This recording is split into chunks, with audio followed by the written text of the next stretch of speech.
Hello guys, welcome back on my channel. Today I'm going to show you how to create this painted picture from this photo. But before we dive into the tutorial, I have a quick favor to ask. If you like my content and find it valuable, please take a moment to hit that small like button and subscribe to my channel.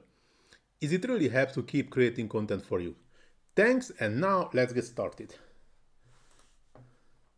So as you can see, that was the original picture.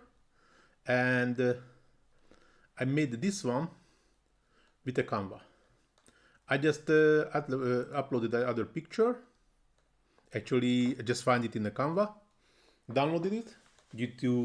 For this application, we have to choose the file from our PC.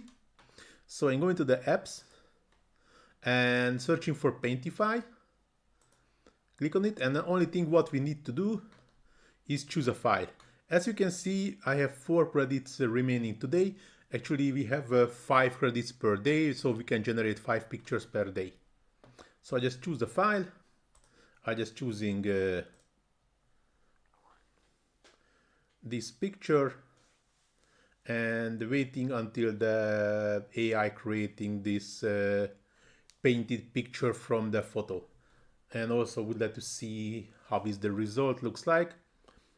Hope so, same good as the first one was. So just a few seconds and Canva finishing it.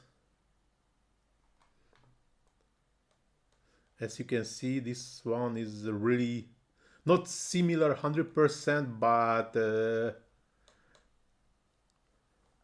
you can see the sunset, also the waves, clouds, so that's very close. Hope so this one will be very close also to this photo with the castle and the field and the clouds in the sky.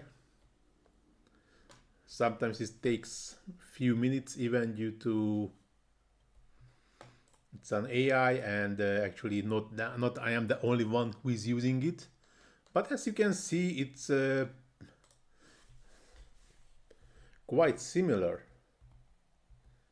Even the shape of the castle is more or less, of course not 100%, and no people on a picture, but this is still not bad what this tool creating us. So here is the final result. This is the end of this short tutorial. Hope so you like it, and if you really like it, please do not forget to hit that small like button and subscribe to my channel, or also leave a comment in the comment section if you have any question about the Canva or any AI tools. So feel free to use it, and I try to answer it as soon as possible. So thanks for watching. See you in my next tutorial. Ciao.